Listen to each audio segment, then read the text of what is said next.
Olá pessoal, tudo bom com vocês? Aqui quem fala é Laísia Farias. Bem-vindos a mais um episódio do E Agora Cast Podcast. E hoje a gente está aqui com um podcast super especial. Hoje é o E Agora Elas, porque hoje estamos aqui com essa presença dessas mulheres maravilhosas e vamos bater um papo de mulher para mulher, sobre tudo que está rolando aí no cenário nacional, do nosso estado, dos nossos conhecimentos aqui. E eu venho aqui apresentar para vocês, vamos apresentar aqui as nossas convidadas de hoje. Hoje a gente está aqui com a Vanessa, a Vanessa que é nossa parceira, sempre está aqui conosco, ela que é influencer digital, professora, mulher, guerreira, mais uma aqui, e está aqui hoje colaborando conosco com o seu grande conhecimento. Também estamos aqui com a Maísa, vocês já conhecem a Maísa, Maísa que faz parte do nosso cast, ela também que trabalha no dia a dia, tem o seu brechó, e aqui com vocês, Laísia Farias, assistente social, também trabalhando aí na vida, na correria e contribuindo com vocês aqui no Agora Cast. E agora a gente vai dar uma pausa para os nossos recadinhos.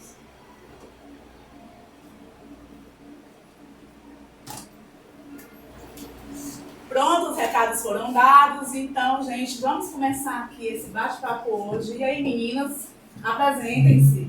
Olha, vai, Vanessa. Eu primeiro. Bom, meu nome é Vanessa Oliveira, como a Laís se apresentou. É um prazer estar aqui novamente em mais um episódio do E Agora Cast, a segunda vez que eu participo do podcast.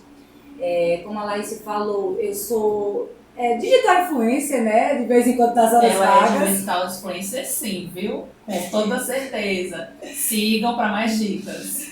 Sou professora de História, professora do estado do Ceará.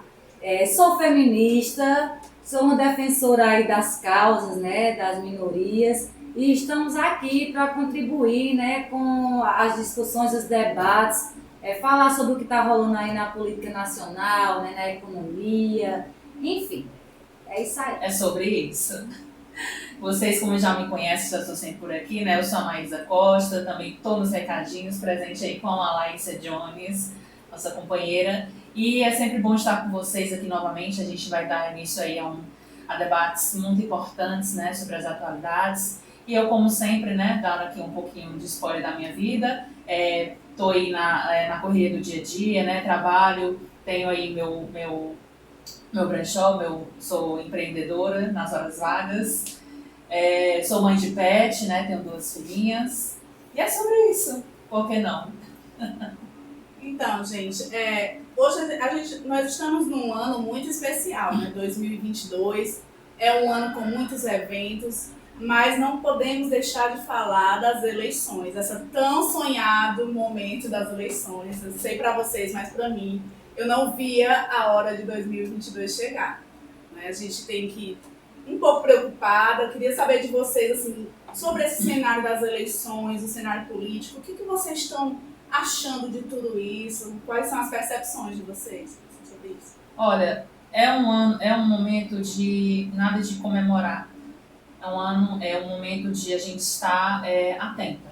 Porque eu lembro que foi essa mesma sensação de que tudo indicava dar uma coisa, mas deu outra, Então, eu acho que é o momento da gente pensar mais, a gente seguir o que a gente pensa mesmo e chegar na hora e fazer acontecer, mas não comemorar antes de mais nada.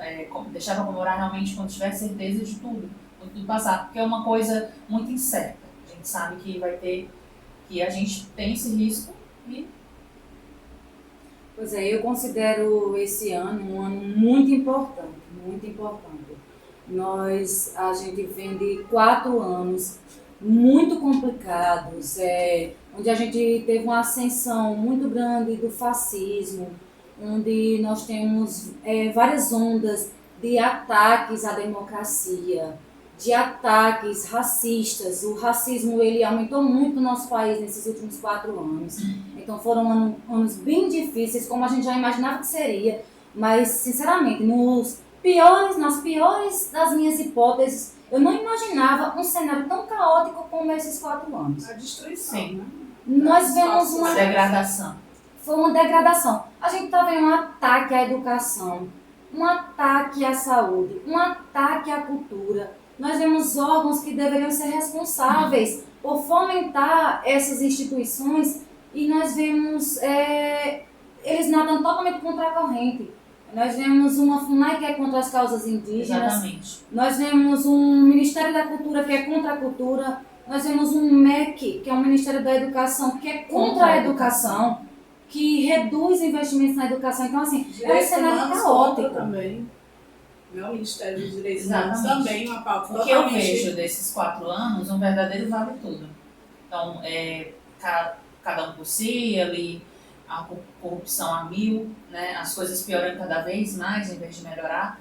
E a última notícia que eu vi, né, recentemente, agora à tarde, o Brasil regrediu 30 anos na sua educação, economia e saúde. Então, assim, está patamares da fome do início da década de 90, é uma coisa muito grave, né? E os ricos mais ricos, pobres mais pobres, é uma realidade que a gente deixou aí por muito tempo longe, mas está voltando, que pode piorar ainda mais. O Brasil voltou ao mapa da fome, né? Que isso a gente precisa ressaltar, que o número de pessoas em situação de rua aumentou, e lógico que a gente tem que colocar a situação, sim, foi por conta, em alguma medida, em certas medidas, por conta da pandemia, sim, mas também por conta de uma má gestão, né, de uma má administração. Nós estamos vivendo um desgoverno. O Brasil está desgovernado. Total destruição das pautas sociais. Isso ele já deixava isso bem claro desde sempre em sua primeira campanha, o atual presidente, né?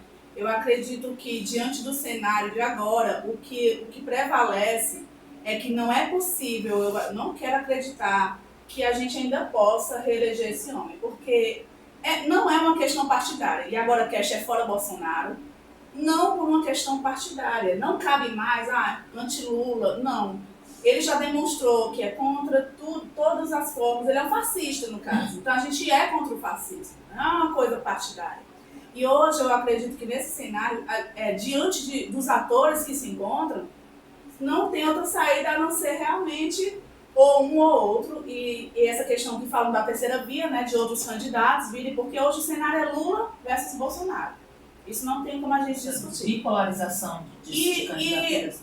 E o que tem não é possível, a gente vê aí pelas pesquisas, né, a questão da população, o índice de popularidade ele está caindo, está muito baixo, porque ele rompeu com outras pessoas que ele se associou, né, o atual presidente, e também por uma questão de que não é possível que após o Covid-19, a postura dele, que foi assim, desprezível, desumana, tentando burlar o auxílio emergencial, tentando fazer com que as pessoas não usassem máscara, chegando a imitar uma pessoa morrendo de Covid, um total desrespeito com os milhares de famílias que perderam seus entes queridos, que tiveram suas vidas destruídas com o vírus. Então, ele sempre ali dificultando o trabalho do legislativo de todos dentro desse caso. E não só isso, as outras questões, a inflação, a questão como a Vanessa já colocou aqui. Então, assim, diante desse atual cenário, não tem como a gente falar dessa como é que se diz? Terceira via. Não tem como, gente, porque vamos analisar os candidatos, né? Ciro Gomes, que tem, pelo menos eu estou falando como Laís aqui, no caso. Seu ponto, né? Meu ponto de vista, né? Inclusive, assim, Ciro Gomes já demonstrou que, de fato, é duvidoso para mim. A gente tem dentro do cenário das eleições uma única mulher, que é Simone Tebet, né, que é senadora. Isso é interessante? Sim. Ter uma mulher como candidata? Sim. Porém, a gente sabe que apesar do excelente papel que ela teve na CPI da Covid, que ela estava lá à frente defendendo as falas das mulheres, a gente tem que entender que ela é parceira do agronegócio, né? Ela já, inclusive, foi uma das que fomentaram leis contra a demarcação de terras indígenas, né? Ela fala muito no discurso dela que ela foi a primeira mulher de várias coisas, né? Porque ela já foi prefeita, já foi deputada, enfim. Ela já vem há muito tempo e hoje é senadora, né? Então ela vem carregando essa questão da mulher. Mas eu lembro que ela votou a favor do impeachment da Dilma. Tudo bem votar a favor do impeachment da Dilma, mas a causa, o que ela alegou, não foi plausível. Não foi. foi. Como de muitos Porque ela outros vem pelo aí, né? MDB e pelo PSDB, né? Ela vem da fusão MDB e PSDB. Então ela luta contra, ela vai pela reforma trabalhista, ela é liberalista. É porque é muito difícil hoje você pegar uma pessoa que realmente é contra o governo atual, tudo isso, é a favor das causas de minorias, né, as causas sociais, tudo isso, toda essa base que a gente acredita, e não ter ali o seu histórico do passado, ter cometido uma gafe, pisado numa casca de banana, ou ter apoiado o que é hoje, né, ter feito algo no passado que é contra a base que se acredita hoje no atual, no presente que ela faz, então é muito complicado. Nessa falando dela, eu lembro muito do que eu li sobre a nossa prefeita de Fortaleza, Maria Luísa, né, nos anos 80. Ela foi muito massacrada, ela foi muito atingida, houve vários impedimentos dela fazer, na gestão dela trabalhar como prefeita. Então, foi muito difícil. E não é um passado tão distante, né? Se repetiu também esse impedimento, essa jogação de pedras, vamos dizer assim, com a Luiziane. Então, E com é a muito própria complicado. Dilma, né? Exato, com a própria Dilma. A Dilma ela não governou esse segundo mandato dela, que ela sofreu o golpe, que eu chamo de golpe, porque claramente isso, até o Temer em uma entrevista já se referiu ao impeachment como golpe, né? Que eles reconhecem que realmente foi retirada de crime, foi tudo. Pois é, e você vê isso se configurando como golpe quando o crime que ela cometeu, né? Ele é legalizado logo em seguida.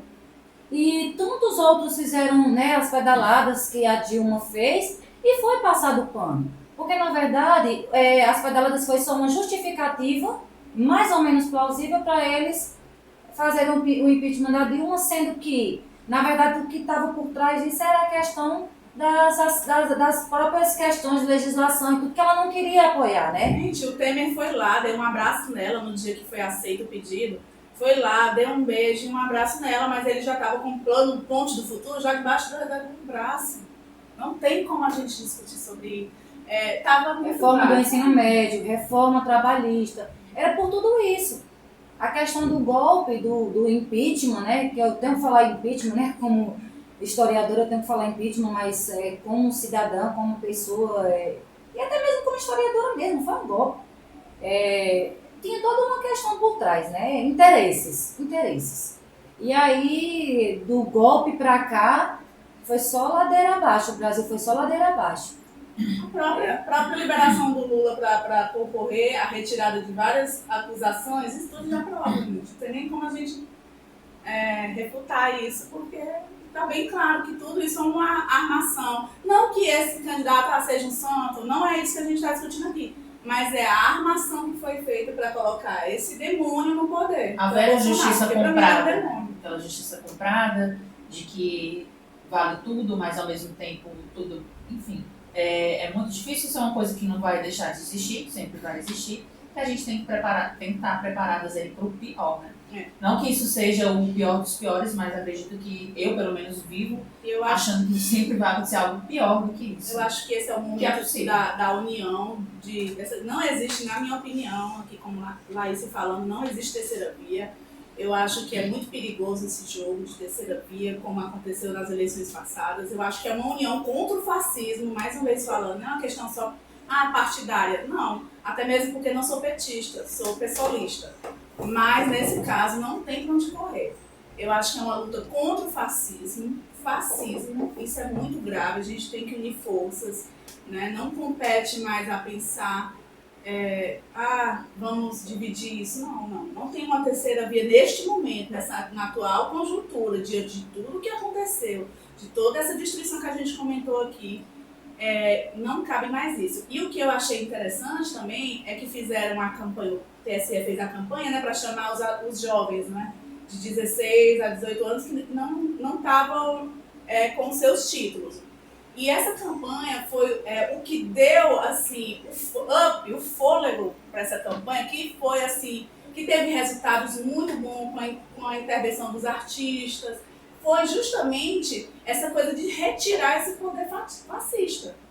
Os jovens indo retirar seu título para legitimar seu direito de voto e retirar esse fascista como do poder. Como se fosse uma tomada de movimentação social. Isso foi uma coisa que me deixou muito feliz, assim, vamos dizer assim, um pouco para aliviar um pouco, né? Porque essa foi uma boa notícia. A campanha realmente repercutiu, mas repercutiu depois que colocaram em xeque a nossa democracia, os nossos direitos e a retirada de um governo fascista.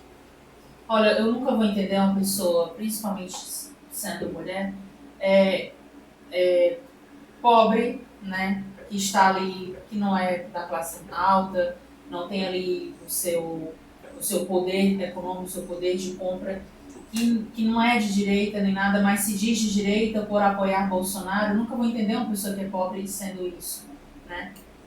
A pessoa que apoia isso tem total o meu desprezo aqui. Não tem como eu entender e conversar. Por isso que eu me choco às vezes, assim, conversando. Essa semana mesmo eu me choquei com uma colega de trabalho e que ela disse abertamente que apoia Bolsonaro, que isso, aquilo, e que não imaginava de nenhuma forma, né? Porque quem é apoiador não tem aquela cara, né? A gente até brinca às vezes que o apoiador de Bolsonaro é assim, assado, anda assim, tem essa imagem, tal. A gente nunca vai saber, a gente pode nem imaginar como aconteceu comigo. Eu não imaginava que aquela minha colega fosse, né? Eu fiquei pasmo o dia inteiro, como não conseguia associar o que eu vou fazer. Então, primeiro eu pensei no que eu vou fazer, porque realmente não tem como me relacionar. É radicalismo? Eu não acredito que seja radicalismo. Não vou falar dessa Depois pessoa. Depois do que aconteceu, né? Porque ela... no começo a gente podia até entender, né?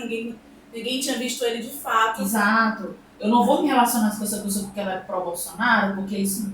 Não, pode ser para outros radicalismo, mas eu não tenho como estar ao lado de uma pessoa, caminhar, ter uma amizade com uma pessoa que é contra tudo aquilo que eu acredito. Contra até a minha existência, a minha vida. Não tem como. Não tem. Eu acho que isso não é ser radical, é você ter uma consciência política. E eu acho que o fato da pessoa apoiar o governo Bolsonaro diante de tudo que a gente viveu nesses quase 4 anos, e a pessoa se dizer direitista, sendo que é de uma classe social que a direita ela não abrange, eu acho que é uma falta de conhecimento, realmente é um desconhecimento. Olha, bem aqui, um ponto que nem a direita, a classe alta, não é pró-Bolsonaro. Ela não é. Ela é direita, ela tem os seus ideais conservadores, mas ela, claro, uma parte da elite tem um conhecimento, uma cultura de que é contra o fascismo, e realmente ela não tem necessidade, foi um horror mundial, mas que não é esse o ponto, não é esse radicalismo, esse fascismo que vai levar ao que o ideal que eles querem, que é o capitalismo, engordar ainda mais os seus cofres. Não é por ele. Esse é o conservador real, de direita. Agora, a pessoa que é pró-Bolsonaro não sabe o que está fazendo. Mas a gente tem que entender que a eleição do Bolsonaro também é um retrato, é um reflexo de uma parte do povo brasileiro. Que essa tradição do patriarcado, dessa questão preconceituosa, né? Tudo é muito levado nessa questão machista. A gente tem uma sociedade que ele representou de uma certa forma. A gente não pode negar isso. E ele usou as estruturas, uma estrutura que é muito viável para isso, que é a questão da religião. Família, né? A família. Ele foi onde, na época, ele foi aonde a esquerda estava pecando, que eu sempre falava nas reuniões que eu participava. Não adianta fazer marcha do Benfica, onde tem um pessoal acadêmico já todo, do Benfica lá para a bandeira. Não adianta, a gente tinha que ir para as favelas, para as comunidades. Ele foi para lá e ele usou a igreja que está em todo lugar. Mas é aquele segmento, né, Vanessa? Desde os primórdios da humanidade. Bem feito. A nobreza, a igreja contra o povo. Então, sempre foi assim. Então, realmente, ele juntou a igreja, que é o poder real, que ele vai segmentar toda a sociedade para ganhar seguidores. E implantou uma cultura do anticomunismo, de dizer, não, olha, o aborto vai ser legalizado, tudo vai ser liberado com eles. E aí as pessoas, né, utilizando essa questão da fé, né? De fato, né, eu acho a igreja, ela contribuiu muito, né? A igreja que eu falo, tanto os setores evangélicos quanto os setores católicos, contribuíram muito para a eleição do Bolsonaro. Pegando esse viés ideológico, conservador, religioso, a questão da valorização da família, ele utilizou desse discurso para conquistar, né, muitos desses setores. Por isso que ele teve tanto voto, né? E também é um reflexo, né? O Bolsonaro é um reflexo do que a nossa sociedade é. Preconceituosa. Infelizmente, a gente tem que racista. reconhecer.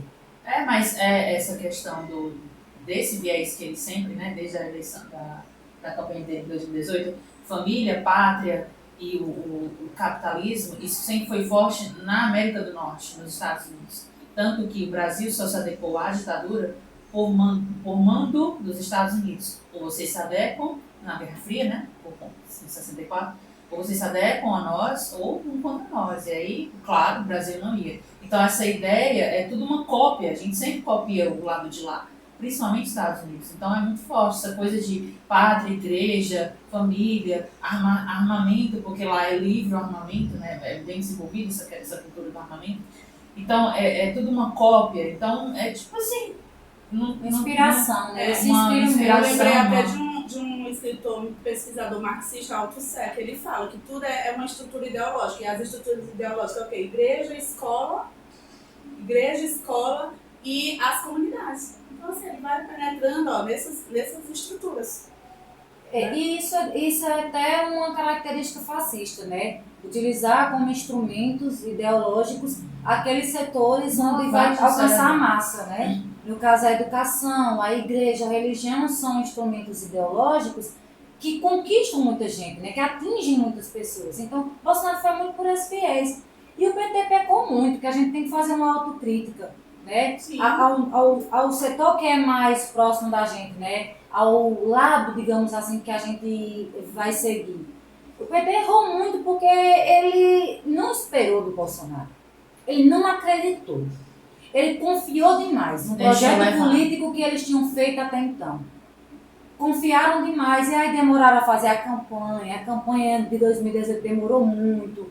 A escolher um candidato para representar, acreditaram que o Lula ia poder ser candidato, sendo que já estava tudo orquestrado. Foi tudo um grande plano, né? A Lava Jato, aquela farsa toda lá do Moro, isso ali já estava tudo orquestrado. Arquitetado. Mas eu acredito também que, além desses viés ideológicos, a cultura também auxilia muito.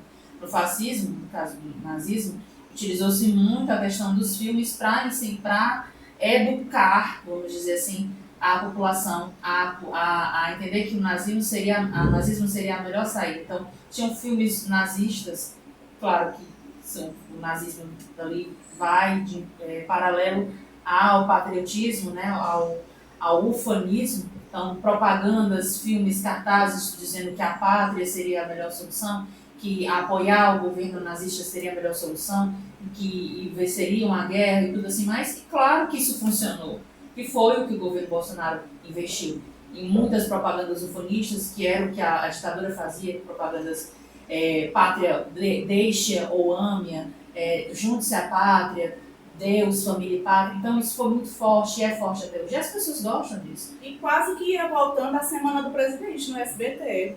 Não sei se vocês lembram, né, que tinha no tempo do Sarney a Semana do Presidente, porque o seu Silvio sempre foi assim, não é, com quem estava em alta, né? Ele não é bobo. Né? Tanto que quando a Dilma estava no poder, ele fez uma novela sobre ditadura e colocou os depoimentos dela. Então ele é bem esperto nesse sentido. Assim. E eles já estavam querendo fazer a Semana do Presidente com o Bolsonaro. É porque houve intervenções comerciais que impediram com que fosse esse projeto para frente. Mas, pasme, ia voltar a Semana do Presidente. Eu fiquei passada, eu digo, nossa, a gente está regredindo. Não basta o que a gente já escuta nas coisas de inflação, sem necessidade. É que nem aquele no caso, meme. assistiria quem quisesse, né? É que nem aquele meme, né? Parece que a gente está nos anos 90. Inflação, novela Pantanal. Tudo bom. Inclusive, ó, a novela Pantanal está sendo um sucesso, claro, pela sua produção. Falou novela, é pra Bahia. Falou novela, vamos lá. A novela Pantanal não está sendo só um sucesso pela produção, pelo roteiro, todo original para a adaptação, mas pelo cenário dela. É uma novela que passa... Pode sair da novela, porque nunca mais eu assisti uma novela na minha vida. É uma novela que passa... tem um regionalismo que passa na questão da região centro ali, né? Mato Grosso. Não tem temas sociais fortes, tem a questão da homossexualidade, mas é uma coisa assim bem singela, bem subjetiva, que fala, mas não é aquelas novelas que, vamos dizer assim, que todo mundo odeia. Que são as questões sociais, que toda novela, sempre novela dos anos 80 para cá, falou-se das questões sociais, sobre a homossexualidade, sobre a fome, sobre problemas sociais, o cenário atual político do Brasil, esses temas que são embutidos nas novelas, naturalmente, que certos autores adoram, como Gilberto Braga adora falar sobre o Brasil, como é Brasil. Então, a novela Pantanal se absteve disso. Ela não trouxe muito isso. Então, por isso que foi um dos fatores que ela desencadeou o seu Ibope. Foi um dos Ibopes altos no mês de abril. Muito alto. Então, assim, em meio a esses desmandos e tudo que está ocorrendo nesse governo, a gente puxa também da pauta da questão do meio ambiente, né? O descaso do governo do Bolsonaro em relação a isso. As várias tentativas dele de burlar a lei e de beneficiar o agronegócio, né? E as últimas, eu acho que uma das últimas atitudes, assim, foi o que aconteceu, né, com o indigenista e o jornalista, né? O Bruno E o Dom, né? O que aconteceu com eles, que eles foram assassinados brutalmente, né? Ele era um defensor da Amazônia, né? Estava ali sempre nas causas sociais, e o governo totalmente omisso, totalmente, simplesmente ele disse, isso mesmo. Aí ele se meteu num lugar que não era para estar, ou seja, ele totalmente a favor dessas pessoas que estão ali para pegar as terras, né? Das pessoas que estão lá da questão dos minérios, né? Dos extrativistas. Então é uma coisa assim absurda. Parece que a gente não evolui, é só retrocesso por cima de retrocesso. Esse caso assim me chocou bastante, muito triste. E assim, é importante colocar, né, que muita gente está dizendo assim, mas em outros governos não aconteceu morte de indigenistas e ativistas. Sim. A questão da terra no Brasil, ela já matou vários ativistas, indigenistas, quilombolas. Né? A questão sempre existiu, mas qual o problema do governo Bolsonaro? Qual a grande questão?